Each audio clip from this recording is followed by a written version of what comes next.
মাগুরায় হয়েছে, বরগুনায় হয়েছে, দেশের অন্যান্য জায়গায় হয়েছে। আপনারা সকলেই জানেন মাগুরার শিশু কিভাবে ধর্ষণের শিকার হয়ে মৃত্যু বরণ করলো। একইভাবে আমরা বরগুনাতেও দেখেছি যে একজন হিন্দু সম্প্রদায়ের একটি মেয়ে তার ধর্ষণের শিকার তো সে হয়েইছে, ওটার বিচার চাইতে গিয়ে তার বাবাও অভিযোগ করা হচ্ছে যে তাকে মেরে ফেলা হয়েছে নির্মমভাবে। এবং এইগুলো সবকিছু বিবেচনায় রেখে আজকে আমরা নারী ও শিশু নির্যাতন দমন আইন যেটা আছে 2000 সালের, সেখানে বেশ কিছু গুরুত্বপূর্ণ সংশোধন আইন মন্ত্রণালয়ের পক্ষ থেকে উত্থাপন করা হলে আমাদের ক্যাবিনেট সেটা নীতিগত অনুমোদন দেয়। ইতোমধ্যে আমরা কিছু মতামত পেয়েছি, যে মতামতগুলো পেয়েছি এগুলো যাচাই বাছাই করব আমরা কাল পরশু, এবং বৃহস্পতিবারে এই অ্যামেন্ডমেন্টে আমরা চূড়ান্তভাবে অনুমোদন দেবে বলে আশা করছি, উপদেষ্টা মণ্ডলী অনুমোদন দিবেন বলে আশা করছি। আমাদের এই ধর্ষণের বিচারের ক্ষেত্রে বিলম্ব হওয়ার একটা বড় কারণ হচ্ছে পর্যাপ্ত পরিমাণ ডিএনএ ল্যাব না থাকা। এই মুহূর্তে একটি মাত্র আছে। আজকে সিদ্ধান্ত হয়েছে যে আমরা চট্টগ্রামে এবং রাজশাহীতে দ্রুততার সাথে আরো 2টা ল্যাব ডিএনএ ল্যাব স্থাপন করব। আরেকটা সিদ্ধান্ত হয়েছে যে বিশেষ জুডিশিয়াল সার্ভিস কমিশনের মাধ্যমে দ্রুত কিছু সংখ্যক বিচারক নিয়োগ দেওয়ার প্রক্রিয়া শুরু করা হবে, যাতে করে ধর্ষণ সহ অন্যান্য মামলার বিচার প্রক্রিয়া ত্বরান্বিত করা যায়। আবার দ্রব্যমূল্য স্থিতিশীল রয়েছে, এইটা বিবেচনায় নিয়ে দ্রব্যমূল্য যাতে স্থিতিশীল থাকে এটা নিশ্চিত করার জন্য আমরা সিদ্ধান্ত নিয়েছি, এবং সবসময় বাজার মনিটর, আমদানি, সরবরাহ এই সকল বিষয়ে খেয়াল রাখার জন্য দায়িত্বপ্রাপ্ত উপদেষ্টাদেরকে মাননীয় প্রধান উপদেষ্টা মহোদয় প্রয়োজনীয় নির্দেশনা দিয়েছেন। আমরা আরো লক্ষ্য করছি যে বাজার ভাঙার নামে একটা নৈরাজ্য চলছে। এতদিন সরকার বাজার ভাঙার বিরুদ্ধে রিঅ্যাক্টিভ অবস্থানে ছিল, গ্রেফতার হয়েছে, দোষী ব্যক্তিদেরকে আইনের মুখোমুখি করা হচ্ছে, কিন্তু এখন সরকার সকলের উদ্দেশ্যে সতর্ক করে দিয়ে বলতে চায় যে এই বাজার ভাঙার ব্যাপার সরকার আর কোনোভাবেই গ্রহণ করবে না, এবং সকলকে এই ধরনের কর্মকাণ্ড থেকে বিরত থাকতে অনুরোধ করা হচ্ছে, নতুবা তাদের বিরুদ্ধে কঠোর থেকে কঠোরতম আইনি ব্যবস্থা গ্রহণ করা হবে। এবার আমি আমাদের আইন উপদেষ্টা মহোদয়কে নারী ও শিশু নির্যাতন দমন আইনে যে সংশোধনীগুলো প্রস্তাব করা হয়েছে এবং যেগুলো নীতিগতভাবে অনুমোদন করা হয়েছে সেগুলো উপস্থাপনের জন্য অনুরোধ করছি। অলরেডি আমি 2টা সাংবাদিক সম্মেলনে বলেছিলাম বিচারের এবং তদন্তের সময় কমিয়ে দেওয়া হচ্ছে। এর বাইরে যে গুরুত্বপূর্ণ যেই ব্যাপারে নীতিগত সম্মতি উপদেষ্টা পরিষদ জ্ঞাপন করেছে সেটা আপনাদের জানাচ্ছি। একটা হচ্ছে শুধু শিশু ধর্ষণ মামলার আলাদাভাবে বিচার করার জন্য, শিশু ধর্ষণের মামলার বিচার করার জন্য বিশেষ ট্রাইব্যুনাল স্থাপনের বিধান রাখা হয়েছে, এটা সবাই নীতিগতভাবে সম্মত হয়েছে।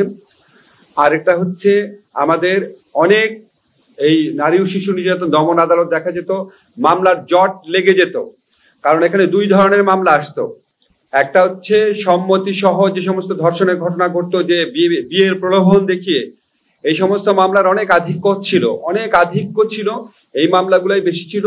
আর সম্মতি ব্যতিরেকে যে ধর্ষণের ঘটনা সেই মামলাগুলোর বিচার এই জন্য আটকে থাকতো। সেই জন্য আমরা এই আইনের মধ্যে বিধান করেছি বিয়ের প্রলোভন দেখিয়ে সম্মতি নিয়ে, প্রতারণামূলক ভাবে হোক বা বিয়ের প্রলোভন নিয়ে হোক, সম্মতিক্রমে যেই ধর্ষণের ঘটনাগুলোর বিচার সেটা একটা আলাদা অপরাধ। আর হচ্ছে সম্মতি ব্যতিরেকে মাগুরার ক্ষেত্রে, বরগুনার ক্ষেত্রে যেই ঘটনাগুলো ঘটেছে সেই ধর্ষণের ঘটনাগুলার আলাদা একটা অপরাধ হিসাবে এখানে আইডেন্টিফাইড হয়েছে। এবং দ্বিতীয় শ্রেণীর যে অপরাধ বললাম সম্মতি ব্যতিরেকে যে ধর্ষণ, সেটার ক্ষেত্রে বিচার এবং তদন্তের সময় কমানো হয়েছে। আমরা এটার উপর সর্বোচ্চ গুরুত্ব দিচ্ছি। এছাড়া আমরা ধর্ষণের মামলার ক্ষেত্রে কিছু ডেফিনেশন এনেছি। ধর্ষণের মামলার ডেফিনেশন পরিবর্তন করে শুধু পুরুষ কর্তৃক না, যে কোনো ব্যক্তি কর্তৃক ধর্ষণকে শাস্তিযোগ্য করা হচ্ছে। এছাড়া ধর্ষণের সংজ্ঞাটাকে ওয়াইড করা হয়েছে, বলাৎকারকে এর মধ্যে ইনক্লুড করা হয়েছে। যে কোনো, আমি খুব বিশদ বর্ণনা যাচ্ছি না আপনাদেরকে, শুধু বলতে চাচ্ছি বিএনডব্লিউএল এর মামলাতে যে ডেফিনিশনটা ছিল সেটা অনেকাংশ এখানে আনা হয়েছে। শুধুমাত্র প্রকৃত মানে পেনিট্রেশন না, যদি অন্য কোনো বস্তু ব্যবহার করা হয় বা আপনার বায়ুপথে বা যে কোনো ভাবে যদি ধর্ষণ করা হয় সেটাও আমরা ধর্ষণের শাস্তির আওতায় আনছি। এটা আপনারা মানে যে কোনো ফর্মে যদি ধর্ষণ হয় এটা আমরা ওয়াইড করে দিচ্ছি। আর থার্ড যে অত্যন্ত গুরুত্বপূর্ণ পরিবর্তন আনা হচ্ছে সেটা হচ্ছে ডিএনএ রিপোর্ট পাওয়ার অপেক্ষায় অনেক মামলা বছরের পর বছর ঝুলে থাকতো।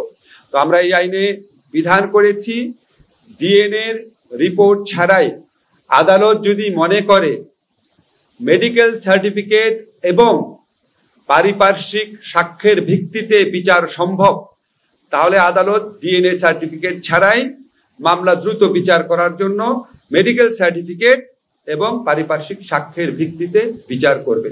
এছাড়া আমরা ভিকটিমদের প্রোটেকশনের জন্য বিভিন্ন ধরনের ব্যবস্থা করেছি, ওনাদেরকে ক্ষতিপূরণ দান করার ব্যবস্থা করেছি এবং ধর্ষণকালে বা ধর্ষণের উদ্দেশ্যে ধর্ষণ করতে যদি ব্যর্থ হয় ধর্ষণকালে বা ধর্ষণ করার উদ্দেশ্যে যদি কোনো রকম জখম করা হয়, গুরুতর জখম বা সাধারণ জখম, সেটাকেও আমরা কঠোর শাস্তির ব্যবস্থা করেছি। আপনারা বৃহস্পতিবার দিন এটা চূড়ান্ত অনুমোদন হয়ে যাবে আমরা আশা করছি। এরপর আপনারা খুব দ্রুত গেজেট নোটিফিকেশন হয়ে যাবে, এটা আপনারা খুব দ্রুত আপনারা কপি পেয়ে যাবেন।